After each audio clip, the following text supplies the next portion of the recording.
You're listening to The Upland Rookie, a podcast presented by Upland Brits.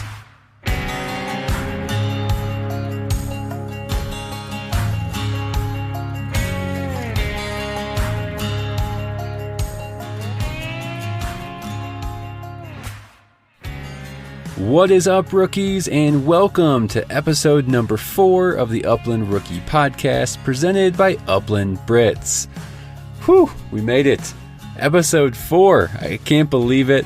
I'm loving this. It has been a lot of fun doing these episodes. They are dropping every Tuesday. So that's what you can expect going forward. But insider information. If you want to cheat a little bit, these episodes are actually going to be posted to the platforms Monday evenings so that they're ready for Tuesday. So if you want to cheat, if you have some extra time in your hands, you're all caught up on your other podcast, feel free, tune in to your podcast platforms late Monday evenings when these will be available. It is currently Tuesday, April 27th when I'm recording this, and it's about 11 p.m. All my kids are asleep. The wife, I think, is asleep, or she could be downstairs doing some dishes. Thank you, honey.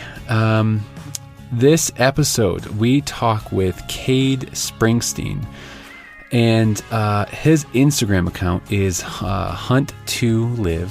And we're going to dive in to a lot more with Cade here in a little bit.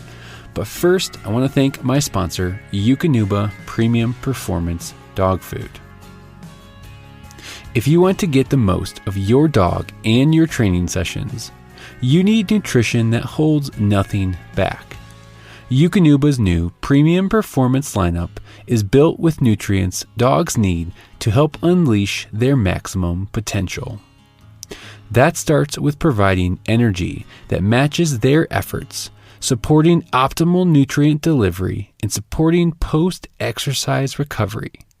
Check out the new Eukanuba Premium Performance lineup and find your dog's fuel today at eukanubasportingdog.com. I also want to thank Dakota 283. Can't say enough about Dakota. They're awesome kennels. I have 2 of the G3 medium series. They have, I believe, large and extra large to fit whatever breed of dog and size that you need, that you're looking for. So they have lots of options. They have truck storage systems. They have food and watering systems. They have some really cool products. I think I've talked about the Dash system.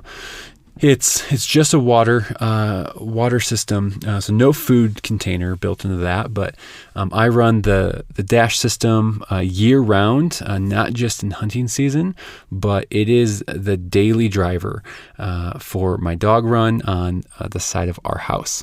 So really good quality products made here in the USA.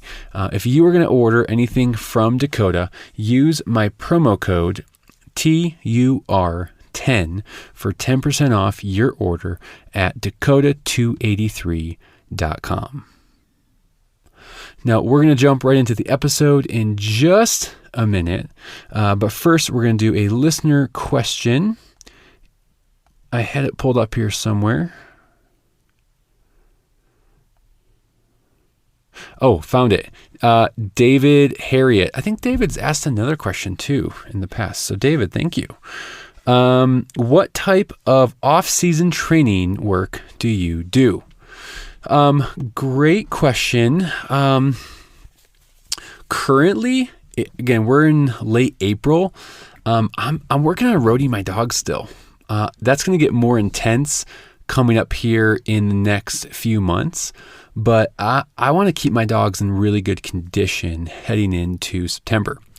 September can creep up on us pretty quickly. We're getting through summer, getting kids back into school, and I think a lot of people can have a oh crap moment. My dog hasn't really worked hard in several months. So I'm really currently working on conditioning my dogs, keeping them in top shape. Beyond that, I like to get them on some birds a couple times a month. I wish it could be more, but a couple times a month is really all I can do right now to keep them on birds, keep them working.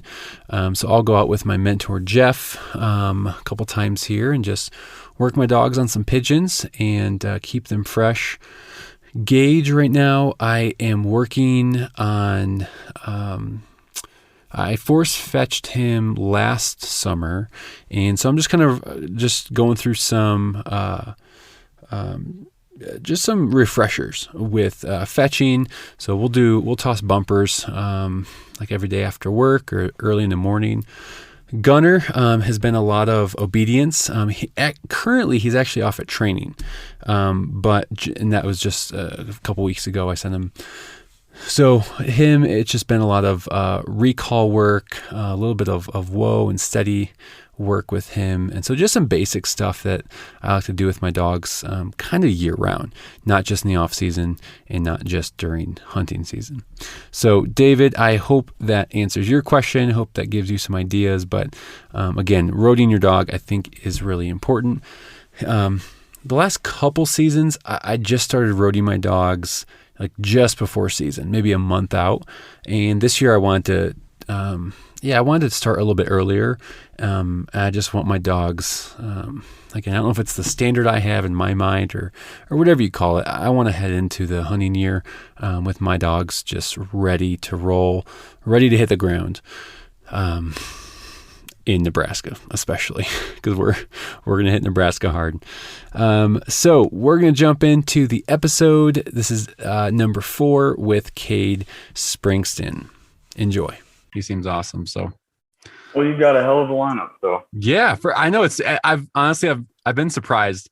I'm kind of like this. Hey, like I'm this random guy. Would you guys want to do this podcast with me?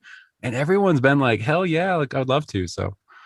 Right. Yeah. I'm feeling pretty blessed for sure. For sure. Good to hear. How's your day going though?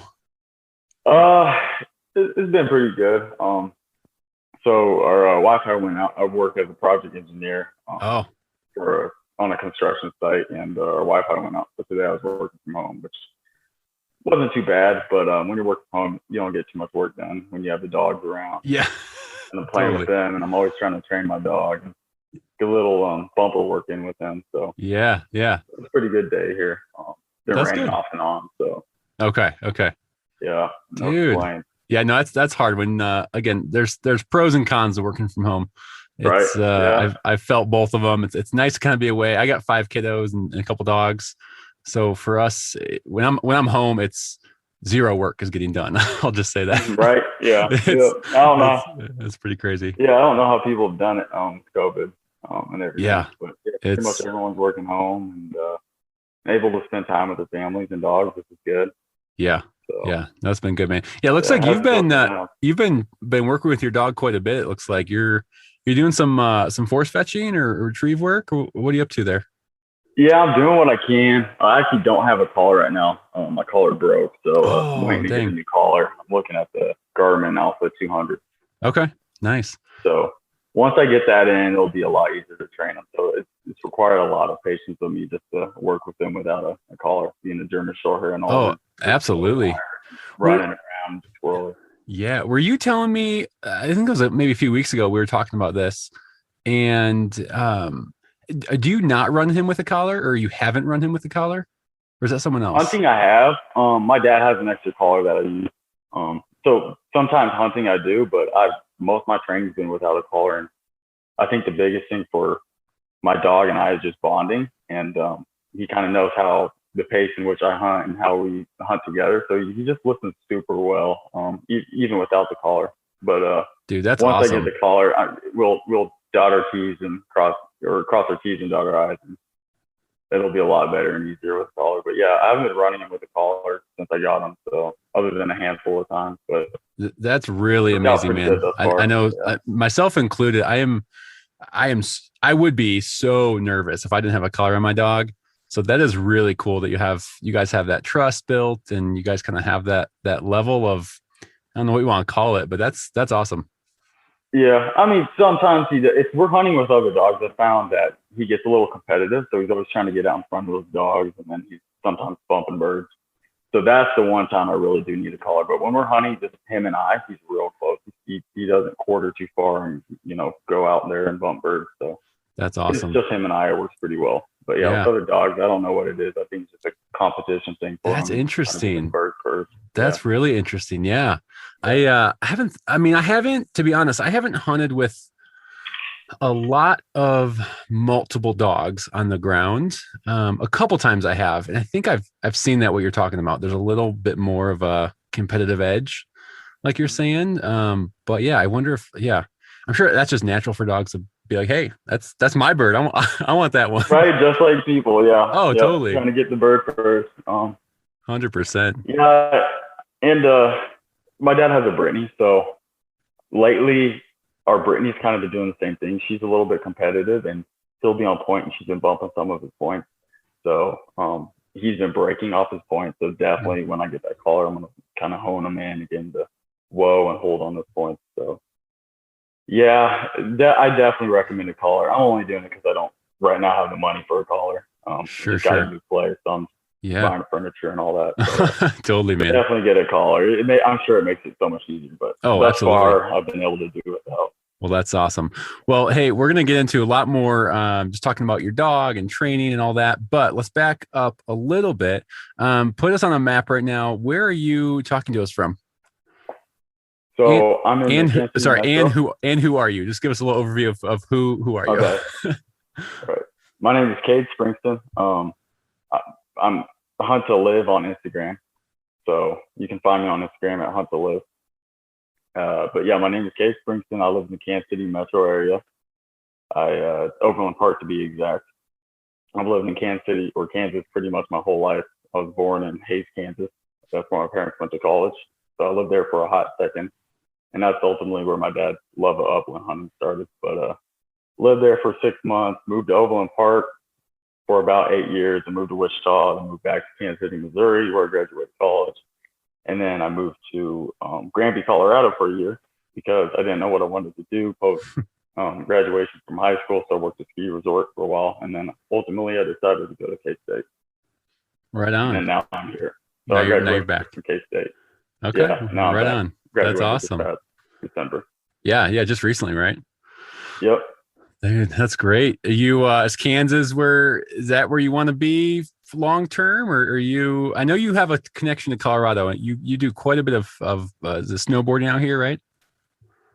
Yeah, I do. So my dad was born in Arvada. Oh, nice. His parents live in Fort Collins. So I go back to Colorado as much as I can. And my parents have a cabin in Granby. So that's why I'm always in Granby and skiing and snowboarding in Winter Park.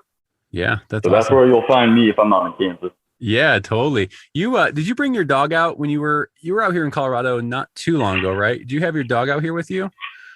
Yeah, I did. I actually, for the first time, did a little bluegrass hunting. So Oh, right out on. with production. I only did that for a day. I never saw a single one, but Yeah. it was I'm in the same full boat. experience. I've been a couple times chasing bluegrass, not a lot, but maybe 3 or 4 times, and I've seen feathers, so I know they were in the area, but haven't been successful yet.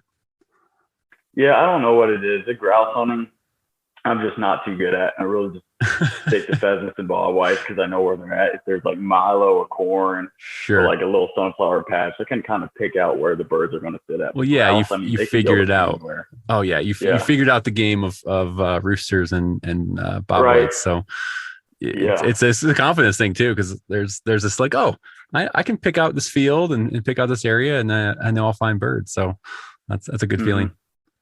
No, but the grouse, I'll definitely do the grouse hunting again.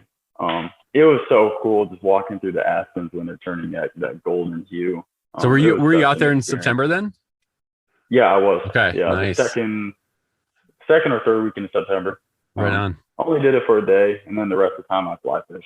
So Sure. I'm a big time or avid fly fisherman. Oh, nice, man. That's awesome. So, did you grow up doing that, or did you get into that later? Yeah, my dad started that. He kind of instilled that into me, and I've really been getting into it. The older I've gotten, and the better I've gotten. Fly fishing, I'd consider the archery of fishing, just because I mean, there's so much that goes into it. And it is pretty difficult and requires a lot of patience of you. But as I've gotten older, kind of learned the depths of the river and the flows and the eddies and when the hatches are coming about and what's hatching, then you get a little bit better at it and then you're able to, get more fish. But yeah, the biggest thing is just not getting tangled. I'd always get first net and I'll just get tired of it. That's got to be tricky, man. Whenever I see these guys online or whatever, I have some buddies that fly fish as well.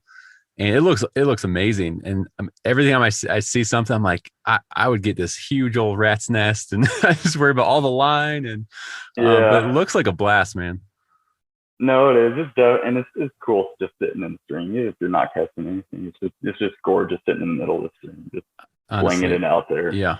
Even if you don't catch anything, you're out in nature, you're out in the woods, and just that's I don't know. That's the best thing too. Just about upland hunting too, or duck hunting, whatever kind of hunting it is, or outdoor recreation. It's there's days I don't get a bird, and whatever, but it's still a great day. It beats sitting at home doing nothing, or I don't know, doing our 9 to 5 or so stuff like that. Exactly. Yeah. It just kind of recalibrates everything in your life. Oh, totally.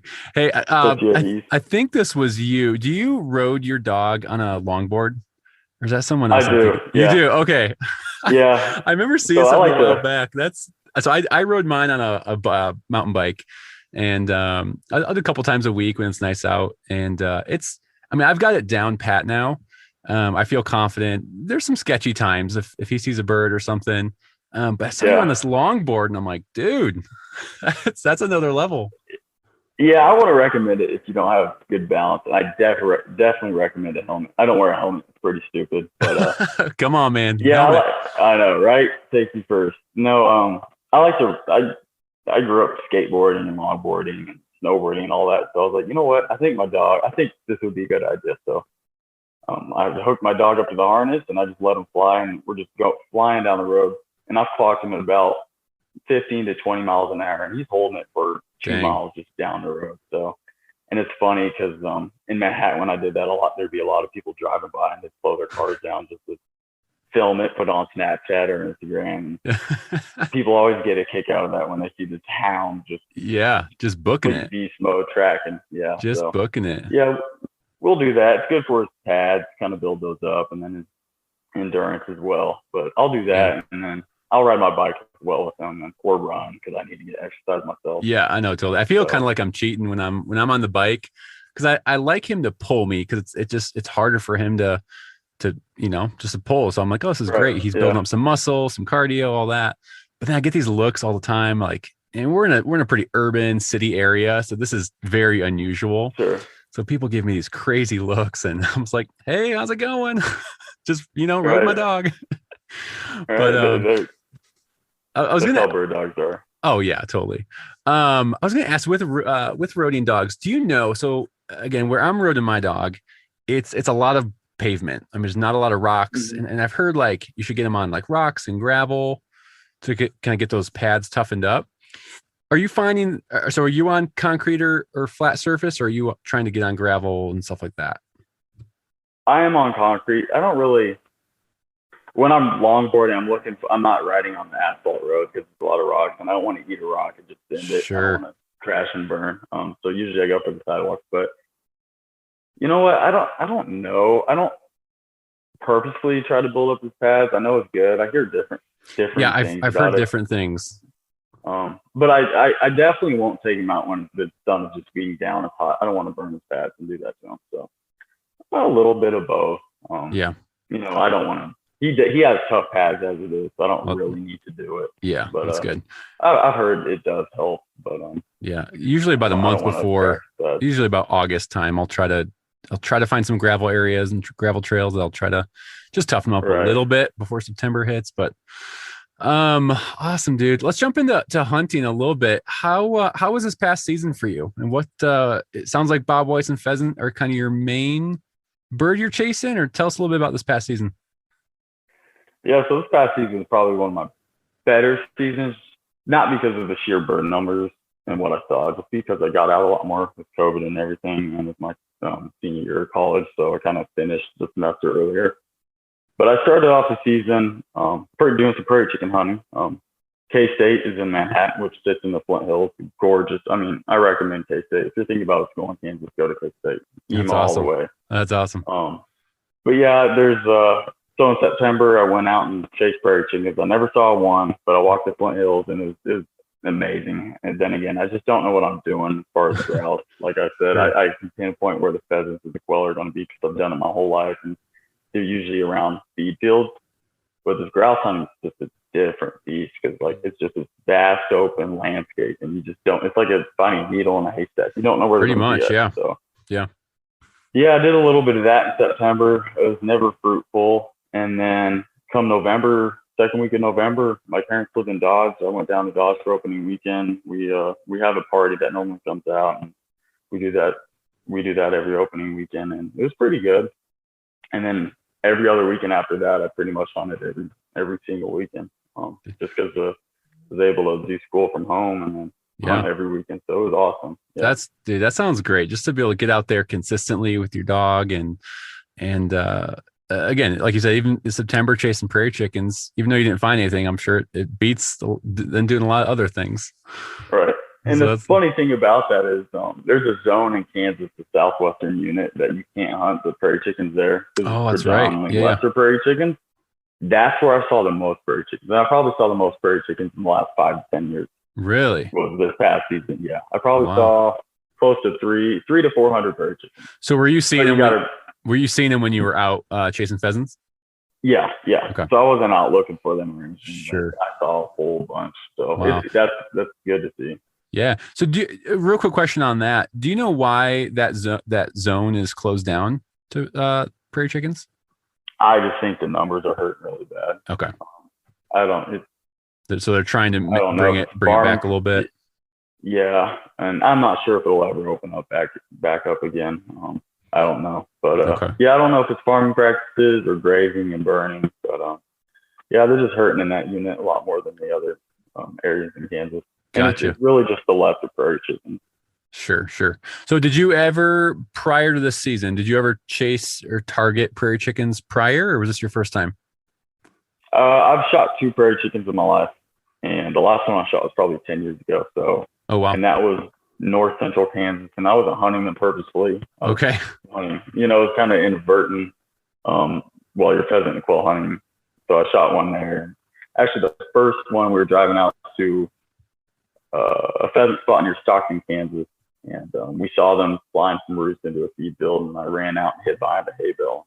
That's when I shot my first one. Nice. No, nice. I've never walked out there purposely hunting prairie chickens until this past year. So sure. Well, I tried chasing prairie chickens this year in Kansas. I only went out 2 days for chasing the chickens, and like you, didn't see any. But it was a great 2 days walking the fields. Where was I? I was north. It's like north central-ish area. And I kind of went back to that same area for pheasant. I was messaging with you when I was out there. I was when I was looking for bobs and roosters, and I was like, dude, I'm walking some amazing fields. Like every field I hit on this trip, it felt good. It looked good. I was like, there's gotta be birds here. And in those couple of days, I was chasing roosters and bobs. 0. Well, no, I'll say I saw 2 hens. 2 hens I saw. But it was weird. It was weird. Was that around Goodland or Colby? Was it kind of further west, northwestern? Colby, a little bit. What's east of Colby? Like a little bit east. Oakley, maybe, but that might be a little bit further east. Okay, I was pretty like north central, like almost west of Hayes. Hayes is probably about center of Kansas, north central Kansas. So maybe a little west of Hayes then. Yeah, I think a little west of Hayes. Yeah, I don't know.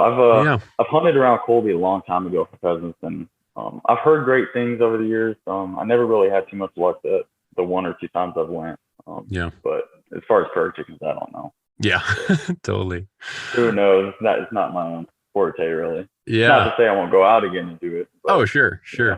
Do you have you hunted or do you have any plans to hunt outside of Kansas in the coming years, or have you just stuck to your home state?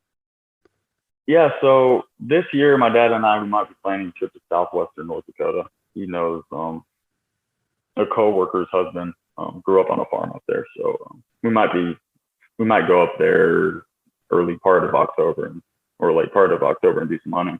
Nice. For some sharp tails and hunt. I don't think they have prairie chickens. Sharp tails, hunts, and pheasants. But yeah, I definitely want to travel and go shoot new species. And the fun part about upland hunting is there's all these different species, but they live in all these really cool places. So at the same time, you get to travel and see neat things. Yeah, absolutely. My dad just bought a camper actually 2 days ago. Oh, a nice. little 14-foot camper with a queen size bed and a pull-out couch. So that's going to be we're definitely so going to start traveling now. Yeah, that's going to be really nice to be in that thing. I think South Dakota has prairie, I think they have prairie chickens and Sharpies, if I'm not mistaken. Yeah. I could be wrong, but dude, that'll be a great trip. Have you ever been outside of Colorado?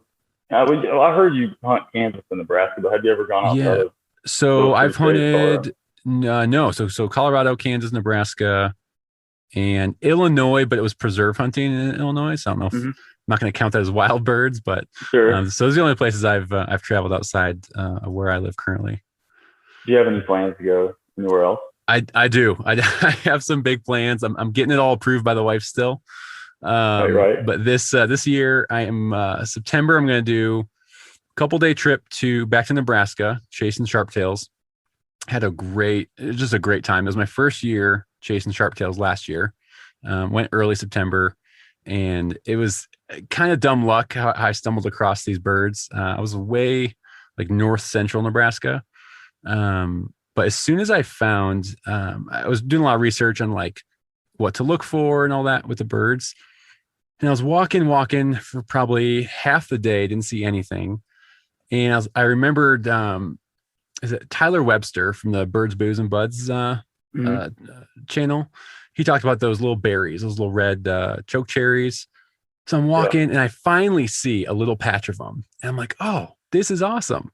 So I'm bending down, taking pictures of them. Like, this is so cool. I stand up, two Sharpies flush. I'm like, oh, game on. Here we go. So the rest of the trip was awesome. Kind of figured out the game a little bit on where to find them. Right. So doing Nebraska for sure. And then later September, I want to go up to Montana. Again, chase Sharpies and Huns up there in Montana, and possibly dip over into North Dakota. So that's September. And then October, again, possibly South Dakota. A lot of my focus this year is on Sharpies. I don't know what it is. I was going to ask if it was certain species or if you're just trying to see different states and different geographical areas. I mean, yes to all that. But I just had such a great time with sharptails. They hold really nice for the dogs. I got hooked really, really fast. So I'm excited. So we'll see what the rest of the year looks like. Do they flock up? Yeah. So I think technically they are a covey bird.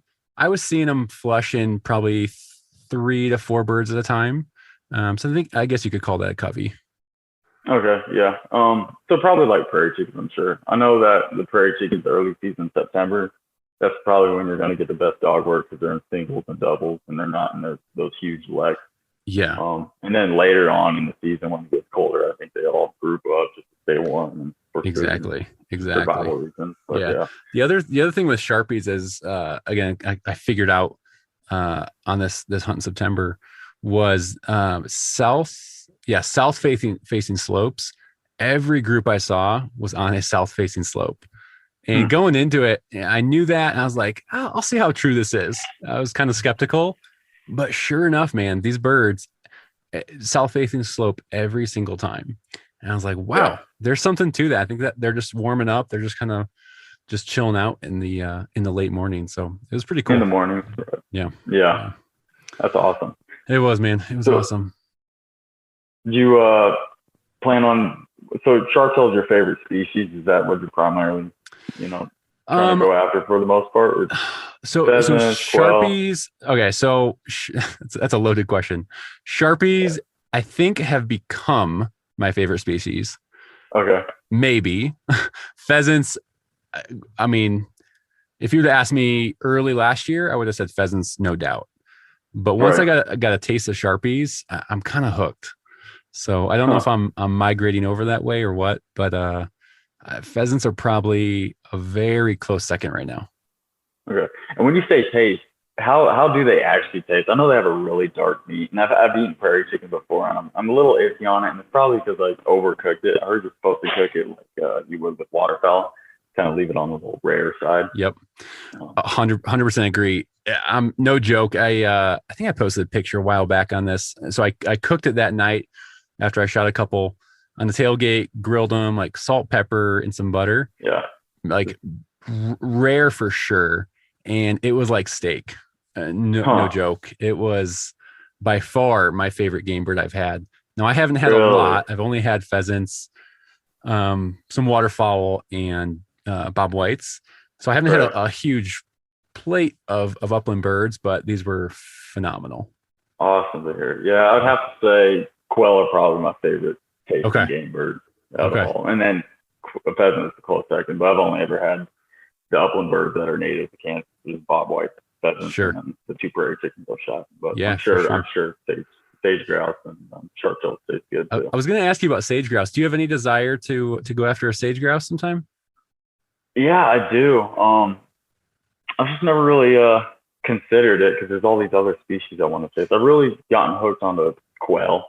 I went to Cimarron National Grasslands last weekend of January, and I really got hooked on chasing scaled quail. So my primary focus right now is quail, but yeah, I wouldn't be opposed to hunting sage grouse. Just never really thought about it. I've heard they're big. Yeah, I've heard they're big birds as well.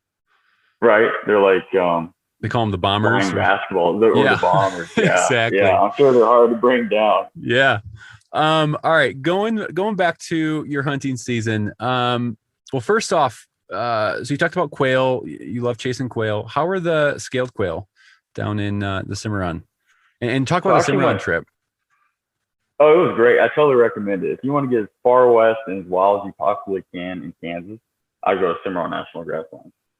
So the whole backstory of the Cimarron National Grasslands was during the Dust Bowl. Well, it's kind of what started the Dust Bowl. There was all these bad farming practices, and they tilled up all the ground, and all the topsoil kind of left, and started the Dust Bowl. And that area, Morton County, I think it's Morton, and there's another county, but they were the hardest hit during the Dust Bowl area.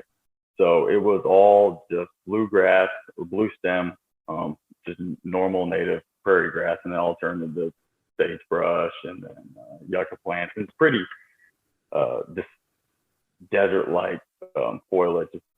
It's totally different from the rest of Kansas, but it was awesome ground. I definitely recommend it. There's just rolling sand hills. So that's just kind of the layout of the land. And then there's a Cimarron River that goes through it, and it's dried up. There's no water that goes through it. So it's just a wide, sandy bank with some cottonwood trees in it. But I went twice, just in talking to Edgar, otherwise known as Hunt Bird. Oh, yeah. You went down there with him. Yeah. The second time I went down there with him. The first time he gave me some pointers, I went down there, stayed the night in a little cart in a little motel. Never saw any. Talked to some other guys from Tennessee. They had a whole trailer full of dogs, and they've been coming out here for years, and they said this year was pretty hard. Okay.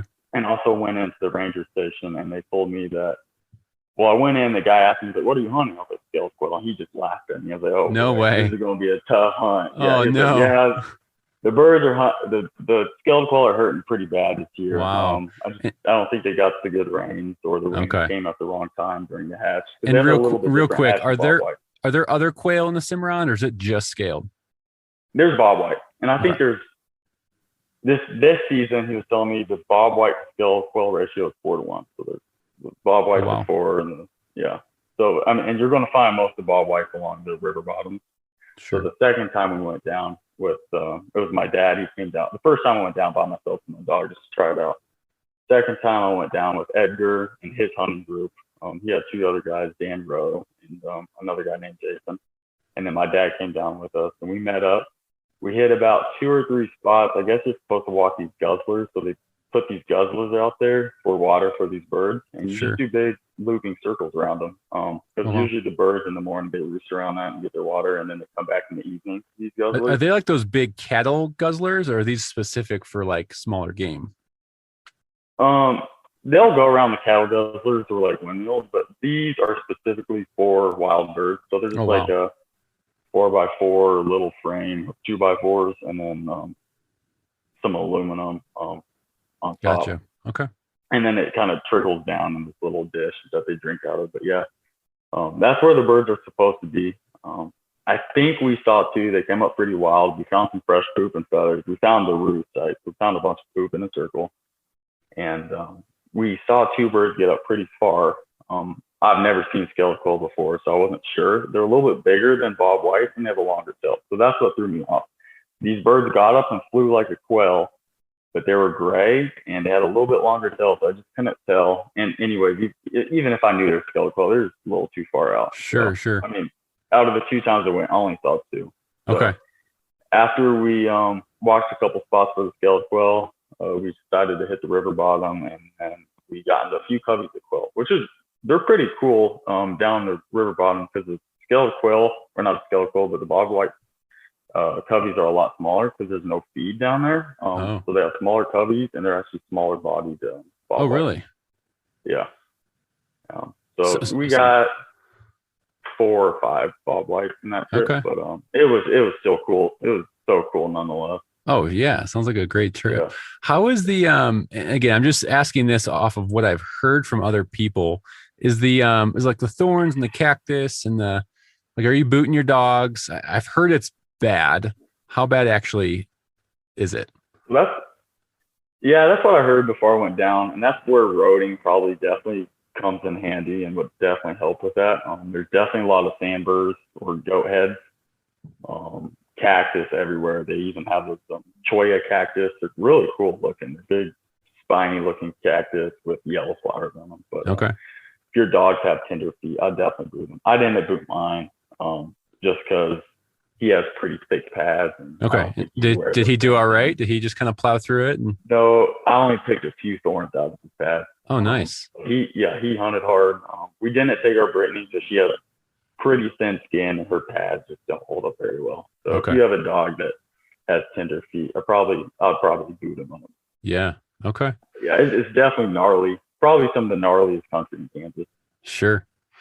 All right. And then, so you hunted Bob Whites then kind of throughout the state in this last season. How's your dog do on Bob Whites and pheasant? How's he doing? How's he doing on both those species? He does pretty well. I'd definitely say pheasants are a strong suit, just because he's a wide ranger and he can really pin those birds down. Nice. Better so than our Brittany, but I will say, on the other hand, our Brittany, which I've grown up with Brittany's my whole life and I love them to death. I think Brittany's do a little bit better on the Bob Whites than the pheasants compared to short hairs. Okay. I don't know why that is. It's maybe their hunting style, but my dog, he's actually right here. He's getting a shot. Oh, dude, he is out. Yeah, he's tired. He is out. What's his name? I'm running today. Coda. Okay. Like Coda from Brother Bear. Oh, nice. The Disney movie. Yeah. There you go. Yeah. No, he does well on both birds. I think he does a little bit better on pheasants just because he can kind of track them down and run after them and hold them down.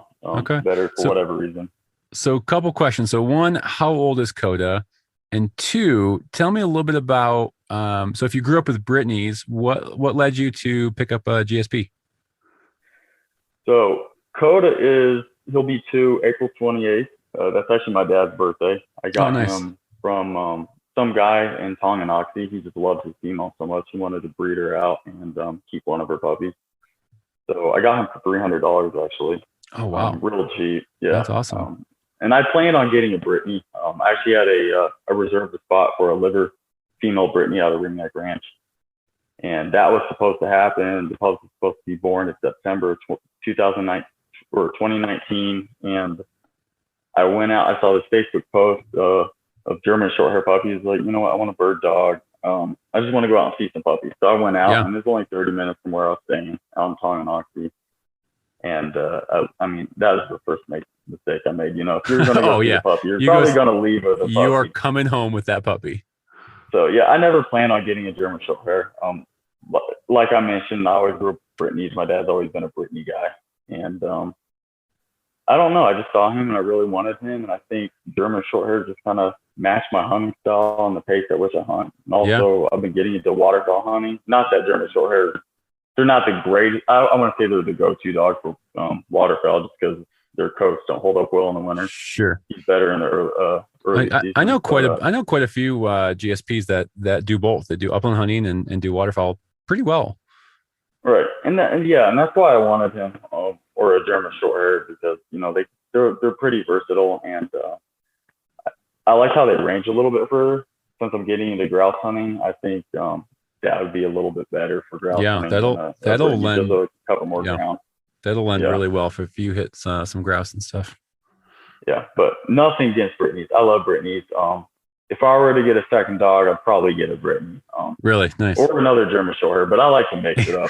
It's tough, man. No, I'm with you. I mean, I'm freaking Upland Brits. I love them. Yeah. There's so many other breeds too that I'm like, ooh, I like that pointer. I like that setter.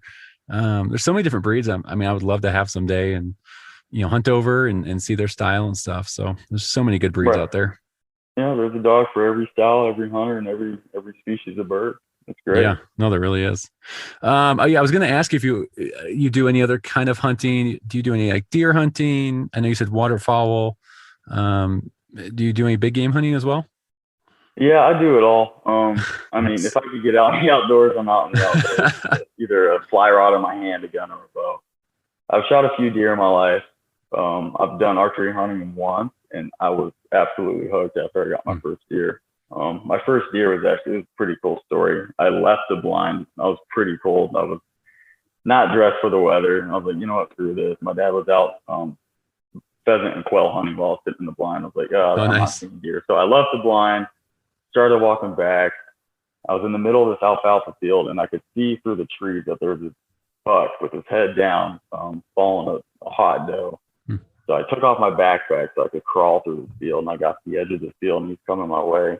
And he comes through this low water crossing area, and he gets about 10 yards from me. I grunt, and I just stand up, and I'm on the ground, just level with him. He's taller than I am. I stand up out of the grass, and I just stick him at 10 yards. Ever since then, I've been hooked. But, so cool. Yeah, I plan on getting out there again and doing it. I got to restring my bow, but until then, yeah. Yeah, that's great. I'd really like to go to Colorado and do some elk hunting. I've elk hunted twice before, and I've never seen elk. I've only been out for 2 days in total, or 3 days in total. All of the 2 times I've gone. It's like the last 2 days of the last segment of rifle season. Oh, okay. So there's snow on the ground already. Sure, it's nasty. Yep. Yeah, but no, I definitely want to go out there in September when they're bugling. Oh yeah, for sure. With a bow. For sure. Yeah, I hunted elk for the first time last year. I was doing I think we were in second or third. No, we were in third rifle last year, and we got a blizzard we were there a day, got a blizzard the next day. Didn't see anything. We saw one spike actually. And so we're hunting, not seeing anything. Blizzard hit. Then I had like a Garmin GPS communicator with me, those inReaches, and my wife calls and she's like, "Hey, we all just tested positive for COVID." She's like, "We're pretty sick. I think you should come home." I was like, and I started not feeling good. And so sure enough, I ended up having it as well. So so we packed up early and it all worked out. But it was definitely a memorable trip, but not for not like we were packing out an elk or anything, but no, and that's crazy. Always hard but fun, I've heard. Oh yeah, it was a blast. So first time doing it. Definitely want to. I started taking up archery again this past year, and so definitely would like to get out and try my hand at archery elk hunting. All right. Have you ever mule deer hunted? Do you plan on doing that? I would like to, yeah. Bow or a rifle? Yeah, with anything, I'd love to get out there. Right. I'm building up some points right now in Colorado for bear, deer, and elk. So this year I just put in my points. I'm just doing preference points for all three. Just gonna let them accumulate. I think I have 4 points now for each species. And then I'll just do an over the counter archery tag. So I haven't hunted too much in Colorado, other than the 2 times I went with my dad. He's the one who got the tag in Colorado because they were living in Colorado at the time. But so for pretty much everything, you have to build up points, right? Except for upland game and maybe fur bears. So anything big game, it's pretty much a preference point game. I'm not super familiar with the system, but more points, better odds to draw better tags. but there's also a lot of units that have unlimited over the counter. So it's not Okay. all units, but certain units will have over the counter tags. Turkey Right. are And kind of similar as well. yeah, I remember you were telling me about that. I was a little confused. Oh yeah, we were talking turkey a while back. Yeah, Yeah. yeah, that's interesting. Do you guys not have too many turkeys there, or why do you guys do this? We do. There's just there's pockets and the whole tag system. So I don't know. I think they're here. I've never been successful Mhm. with a Colorado turkey. So we have like, I forget the speech. It's like Miriam's and Rio Grande. I think the Rio Grandes are east of I-25 and the Right. Miriam's are west of 25. Hmm. So they're here. I just, last year I got close. I got a gobble several days. I went out probably 6 or 7 days total, same spot. Heard this Tom, like he would gobble him back to me, and he would get maybe, it sounded maybe like 30, 40 yards. But I was in such thick timber and cover, I could never get eyes on him. So every day I went back for 6 or 7 days. I heard him, he'd get close and just kind of wander off. So I could never get him to kind of come through this huge brush pile. So a little frustrating, but it left me wanting more and left me wanting to get back after it. So Yeah, that's how turkey hunting is. yeah. I hate those birds and I love them. Oh, 100%. If it Yeah, if it weren't for upland hunting, I think turkey hunting would be my favorite thing to hunt probably. Oh yeah, Um, it was awesome. Yeah, I like it too. It's yeah, I mean if I had to rank things, I'd probably go upland hunting, turkey, then elk. There's some, I yeah, don't know, it's some, I mean again, I got kids and stuff, and so turkey hunting is something I can, it's just a little easier to bring them out there, sit in the blind, or even sure, sure. stalk around a little bit. It's kind of nice to just get the kids out there and kind of a low key, you don't have to travel as far kind of a trip. So No, yeah, it's definitely a good introductory hunt. absolutely. I mean, Absolutely. you can sit and you can put up a pop up blind and you don't even have to wear camo in the pop up Yeah, blind. You can eat exactly. snacks, read a book, take a nap, be Totally. on your phone, Kids whatever. can run It's so around. easy Yeah, anymore. exactly. Right. Yeah. Oh, dude. Um, wow. I was going to ask you, oh, are you hunting? So back to Upland, are you doing mostly public land, private land? What's your kind of strategy for hunting upland game in Kansas? So I grew up when my parents met. They went to high school in Garden City. My mom grew up on 5,500 acres southwest of Garden, about 10 miles southwest of Garden City in the Sandhills, um, right just south of Garden. And my dad, he kind of that's where his love of upland hunting really started. Is when he started dating my mom and was able to hunt the farm. But so for the longest time, I was hunting private, and then we started to sell some of that off because the Ogallala aquifer that's there is starting to deplete, and Hmm.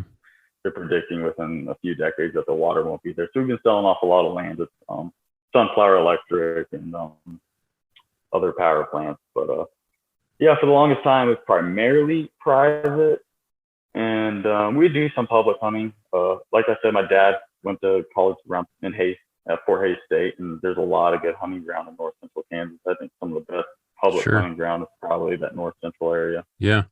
And but as of now, we probably do 60-40, 60 being private ground. My dad Okay. knows a lot of people, and a lot of people that work with him in the school district come from farming background. So Oh, he just nice. knocks on doors, and I Yeah. mean that's what you really got to do, just knock on doors. I don't think most people don't care if you're out there hunting pheasants or quail, as long as there's no cattle out there. As Sure. far as deer and waterfowl and things like that, it's a little bit harder to come by. But yeah, Gotcha. a little bit of both, private Yeah. and And public.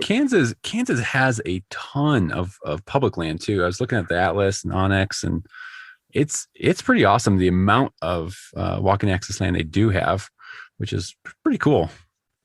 Oh yeah, there is a lot, and I think the most in one group is at Cimarron National Grassland.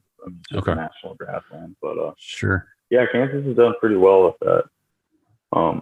This past year, a lot of it's been getting bailed though. I just think because of the drought, Oh, ranchers sure. have been hurting. Yeah. But yeah, no, lots of great ground.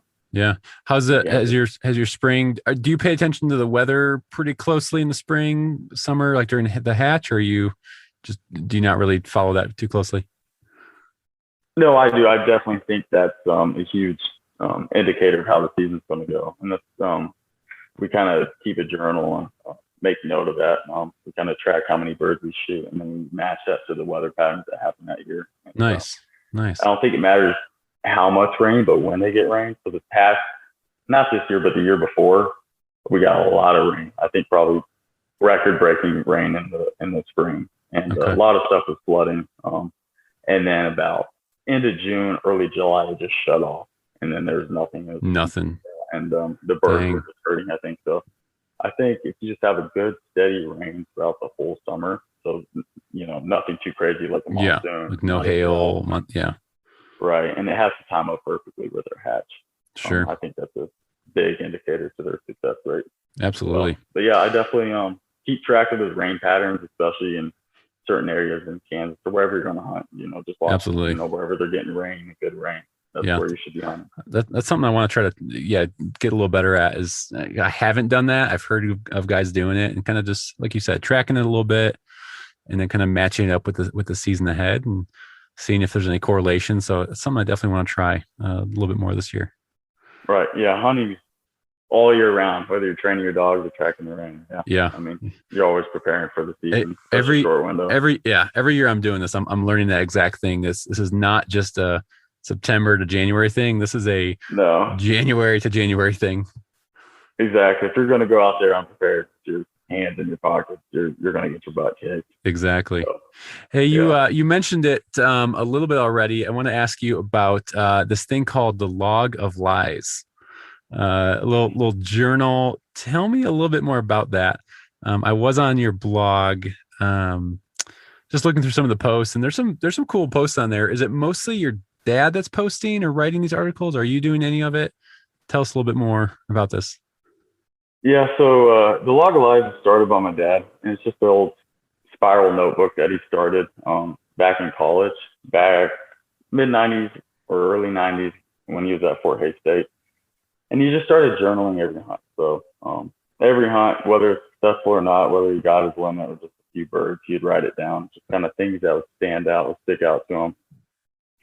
And whoever else he hunted with, him, he would have him writing that as well. And kind of implied with the name, the Log of Lies, truth or fable. So I mean, there's a lot of funny stories in there, whether they're far fetched or the truth. But yeah, he's been doing that since the early '90s, and he does it for a few reasons. Just because over time, after a while, the hunts start to mesh together. Either you shot your limit of birds, or you didn't, or your dog did great, or your dog didn't do great, and you kind of forget some of those hunts. So like you just write down the things that stood out the most, so you can revisit those and be like, oh yeah, I remember that spot, and I remember our dog did well, and we were hunting with them. And also the second piece of that, he kind of matches up he writes down how many birds he got or how many birds he saw during a hunt, and then he kind of matches that up with the weather pattern, so he's able to predict the next season how that season's going to go and how many birds or the success rate of the birds will go. And then there's a third piece to it. Whenever he goes and knocks on farmers' doors, he kind of writes their name, jots their information down, and keeps in touch with them. So he can always revisit those and ask for permission on their land again. But yeah, I've been trying to bring it back to life myself. I've got my own journal, and I started a website and started the blog a little bit. That's awesome, man. Yeah, I was reading when I think your dad wrote this one. It was titled "Social Media's Influence on Hunters." It's a cool one. It's really well done. I like his perspective on just how social media can open up connections and opportunities, and bring hunters together, just around our common love for upland birds and being in the outdoors. So I encourage everyone to check that one out. That was pretty cool. Yeah, I mean, that's how we ultimately got together and got to know each other through Instagram and just absolutely pictures and I've gotten to and connect how the algorithm works. Exactly. I've gotten to connect with some amazing people who, again, we all share the same passion, and it's around our dogs and hunting and birds and just sharing stories and sharing successes and failures. I think that's important. Not everyone's going to get that tailgate picture at the end of a limit of birds, but that's okay. It's about the experience out there and something we can all relate to. Right, and there's more than one right way to do things. You can learn from everyone. Everyone has their own way of doing things. And every time I hunt with someone like Edgar, for example, you just pick up new things on how they do stuff and or why they want to do a certain thing. And I think it's great. It's great for community. It's great bringing awareness to upland hunting and just conservation as a whole. Absolutely, man. Yeah. That's well said. I also want to ask you about, so is it your dad? So you just studied your GSP out, right? Yeah. And they had litter, and your dad kept a puppy. Is that right? Yeah. So a guy from Casper, Wyoming. I'm part of the German short hair blog on Facebook, and I just kind of put a picture out there of like, hey, if anyone's willing to link up, I'm willing to stud my dog out. And someone from Casper, Wyoming connected with me, and he really liked the look of my dog and how tall he was. My dog's pretty lengthy. He's almost 30 inches tall. Oh, wow. At his withers. Okay. So he's a pretty leggy dog. And this guy in Casper, he does guided hunts out there, and there's a lot of sagebrush. So he needs a taller, lengthy dog to kind of maneuver and get around that sagebrush. Sure, that makes sense. So he drove all the way down from Casper, and our dogs did their thing, and the pups were born. There was only 2 pups. I'm not sure why, but there's only 2, which worked out perfectly because he wanted a puppy from the litter and my dad wanted a puppy from the litter. Perfect. And one dog was liver and one dog was liver and white, and one dog was black and white. So my dad wanted black and white and he wanted liver. So it worked out after all. Wow. But my dad went up there a couple weeks back to go get the puppy, and she looks just like my dog. Really? She's going to be big. She has big paws. She's actually weighed more than when he did at her age. The mom, wow. And she's a female. Wow. Yeah. And the mom is just as tall as him and weighed more than him. And my dog was about 75 pounds. Yeah. Oh, wow. He's a big boy. Okay. He's a big short hair. Yeah. Wow. I don't know how. I was getting into. But like you said, he's super lean though. He's not fat at all. He's tall. No.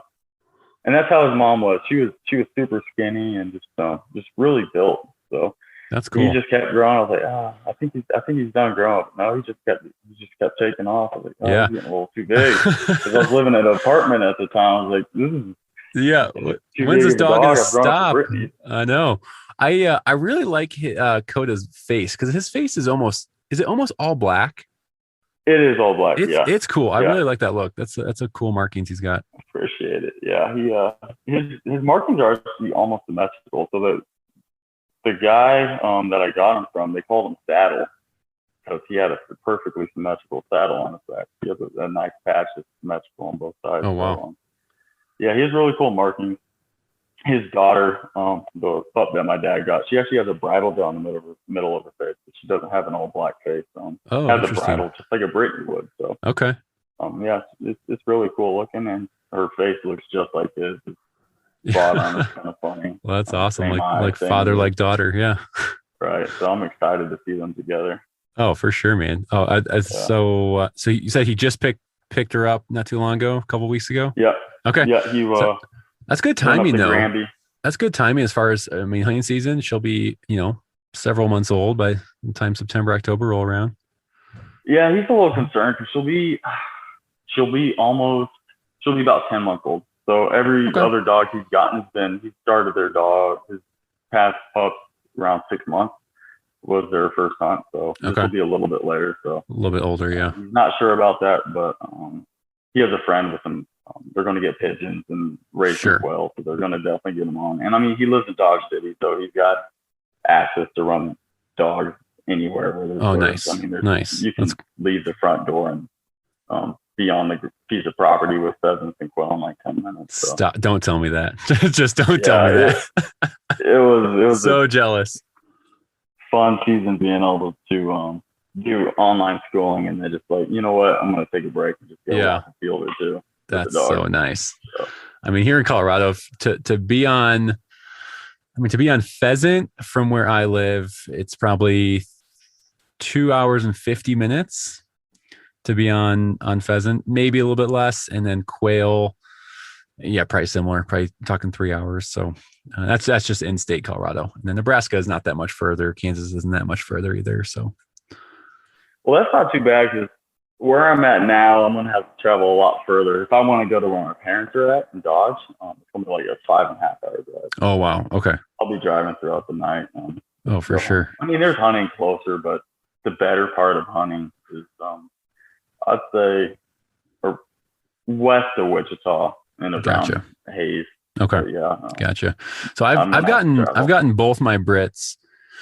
One I picked up in, I think, October. Yeah, the older one I picked up in October, and then the younger one I picked up in September.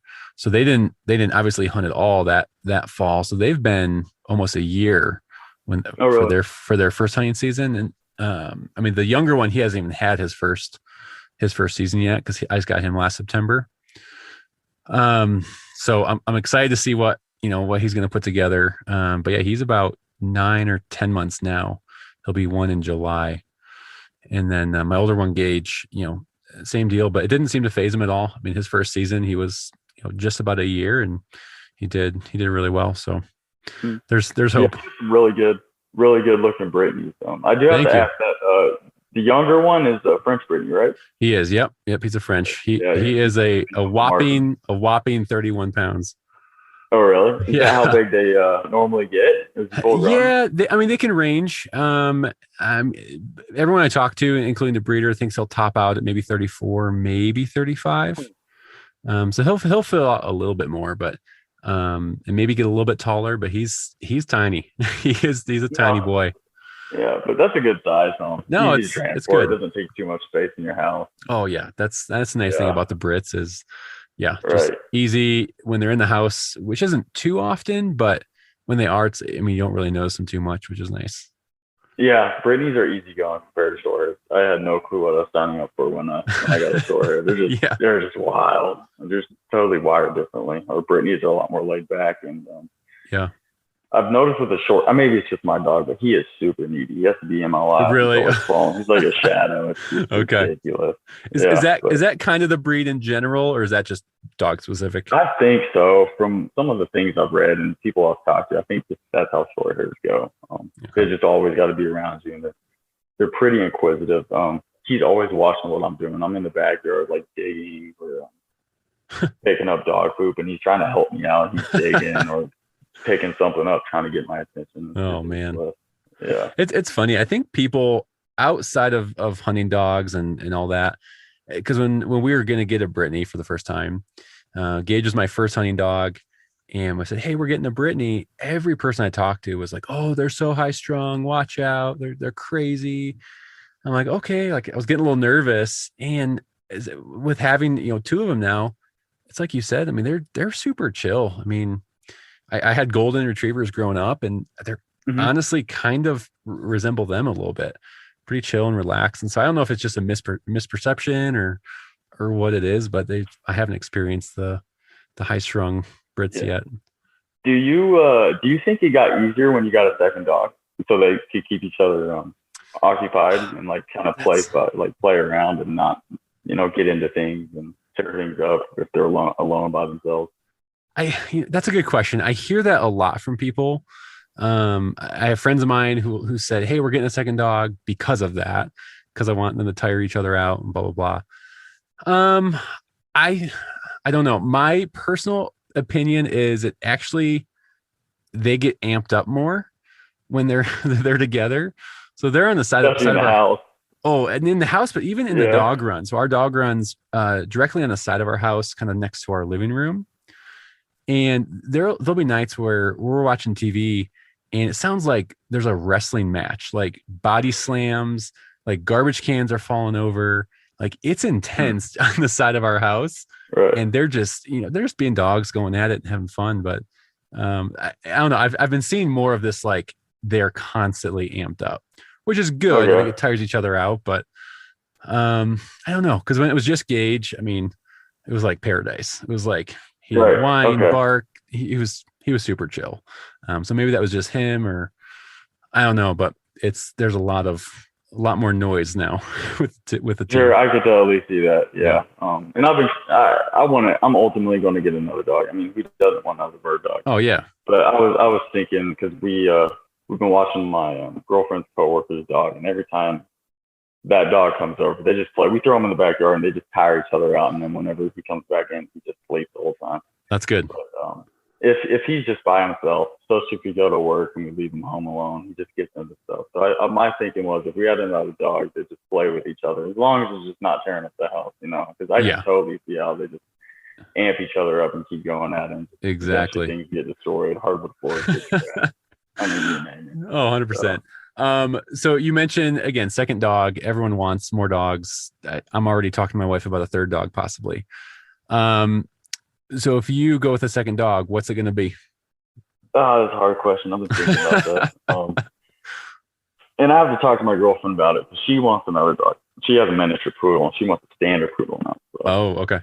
So maybe we can meet in the middle and get a poodle pointer. I don't know. Okay. I've been kind of looking at that.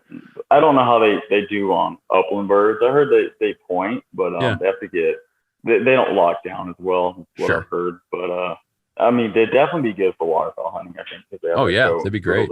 Natural retrievers. But I mean, if we have to meet in the middle, I'd do a poodle pointer. But if we're up to me, I'd probably get another short hair.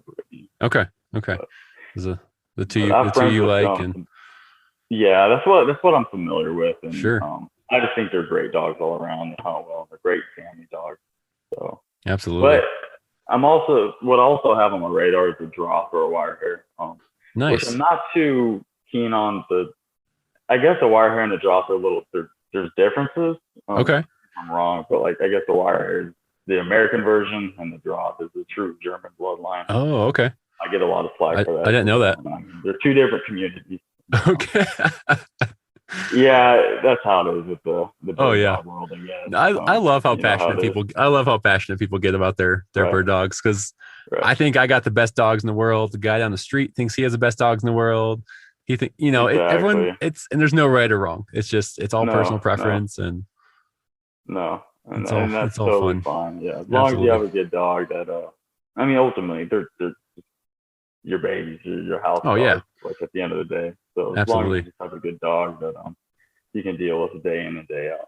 Absolutely. A dog that perfectly retrieves the hand, does all these field trials. I mean, some guys love that, and that's great. That's not my thing. I just I've always just wanted a dog a dog that points, finds me birds, and we have a good time together. I don't request too much from my dog. Yeah.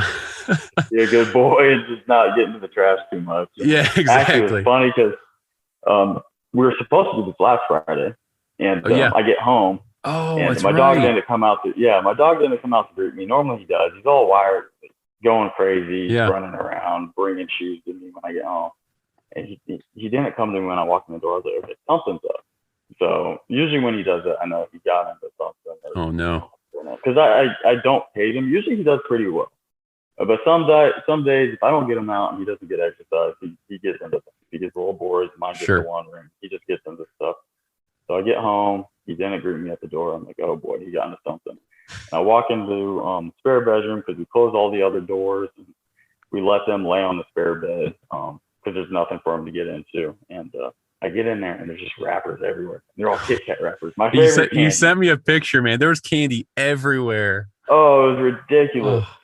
And so my girlfriend got a Easter care package, and there's a bunch of candy in it. Oh, no. Tore up the whole bag. There wasn't a single Reese's or Kit Kat left.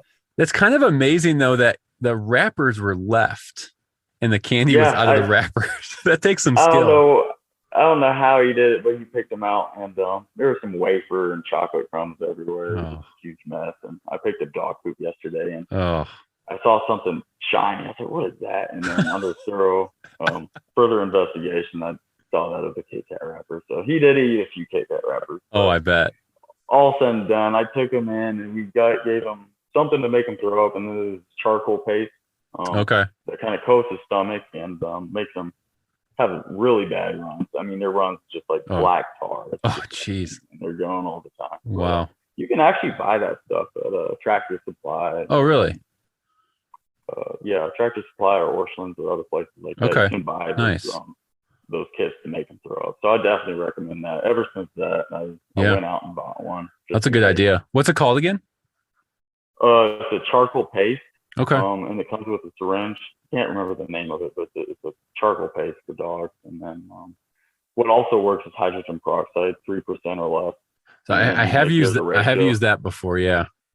Yeah, just kind of Not shoot it fun, down but their throat, and it should make them throw up. No, it's yeah. not fun, but Yeah. better than having a sick dog or taking the dog to the vet. Oh yeah, for sure. You know. Dude, my Yeah. so Gunner, the French Brit, he this is pretty gross. He's a big poop eater. He Uh-huh. just he it's dude, I'm so sick of it. He just out there Like his own poop. and gauges. Interesting. It's nasty, dude. He's just chomping Yeah. out there, and I'm like, come. And he's done it ever since he's a puppy. Huh. I haven't really tried to break him of it. I mean, it's not a I huge don't know how you deal. would. Yeah, I've heard people like there's stuff you can give him, or I don't know. I even asked my vet. I'm like, anything I can do, and he's like, he's a dog. I'm like, Yeah. fair Yeah. point, fair point. He's Sure. gonna do what he wants to do. So, but it's pretty gross. Yeah. Mine will occasionally, go get some shake and bake from the kitty litter. Okay. That's pretty gross. Oh yeah. Oh. Yeah, and he has a shake and bake all over his face. Oh, dude. Carrying it around the house. I'm like, dude, come on. I know. It's like, oh yeah. And then 2-3 days later, I forget about it. I'm like, oh, come here, buddy. Give you a hug and a kiss. I'm like hugging and kiss. Yeah. Yeah. I'm like, oh, wait a second. I probably shouldn't do that. So, Yeah. okay. Dude, I have with every guest I've had on, I've been doing a series of rapid fire questions at the end here. Mm-hmm.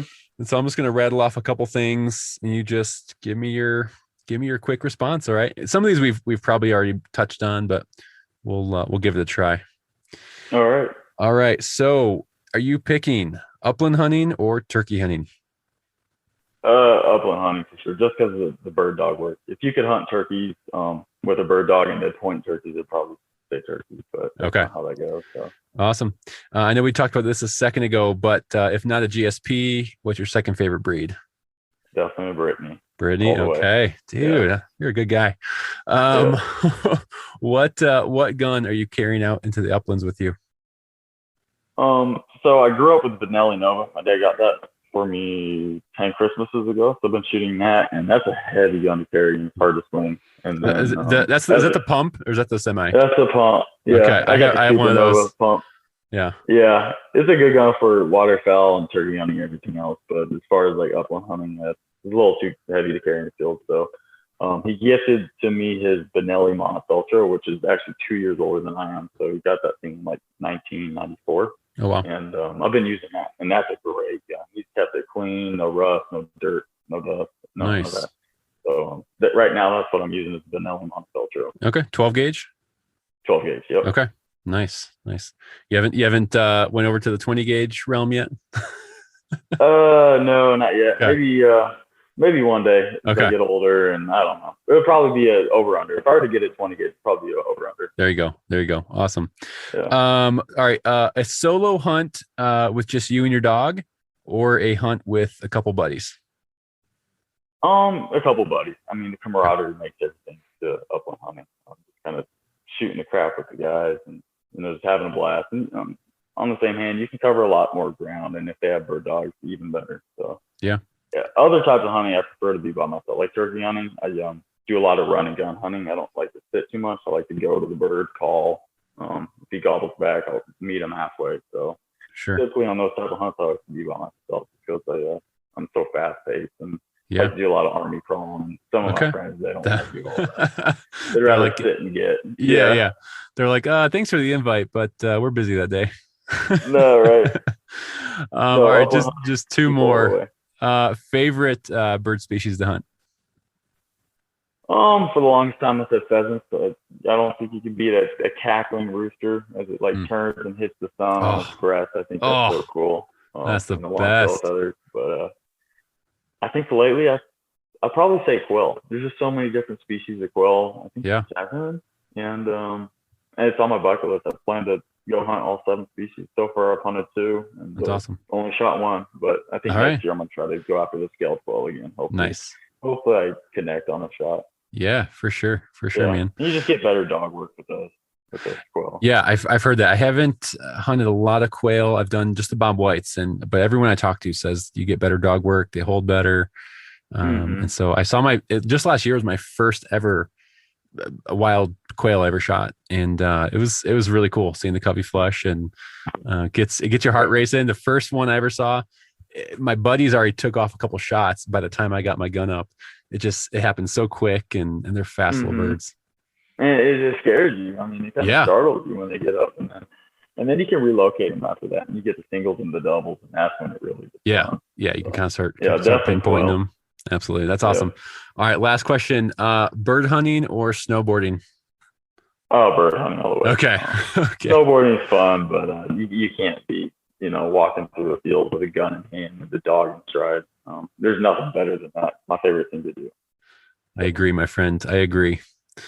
Well, awesome, Cade. How can people, if they have questions or want to reach out to you or follow you on Instagram, how can they get a hold of you? So best place to reach me is my Instagram account, Hunt to Live. So it's _hunt, the number 2, and then live _. So nice. Just reach me on Instagram if you want to connect for a hunt or just get together. I'm an easygoing guy, and I love to meet new people and go new places. So just feel free to reach out.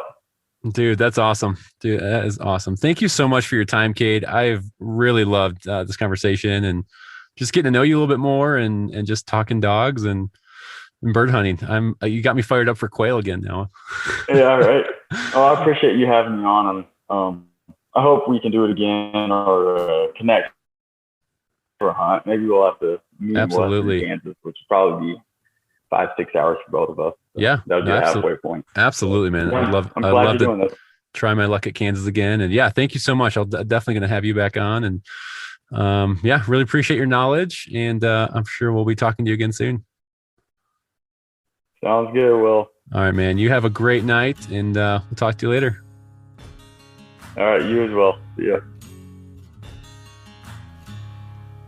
Well, that is it for episode number 4. I hope you enjoyed that talk with Cade Springston. I love getting to know him a little bit more. Him and I have been Instagram buddies for some time now, and just have traded numerous messages back and forth. I love what he's about. I love this log of lies. I dove into that a little bit more, and has actually encouraged me and inspired me a bit to maybe keep track a little bit more this year of some of the memories, some of the hunting trips that I'm going on, whether it's just me and my dogs or me and a couple buddies. So Cade, well done. Excited to see what's to come for your season here coming up. Well, as always, please share this episode with a friend.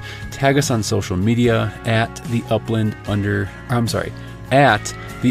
Rookie Podcast or at Upland_Brits. Would mean a lot to me to also, if you would leave a rating and a review, an actual written review on Apple Podcasts. Their algorithms really are dependent on reviews and ratings.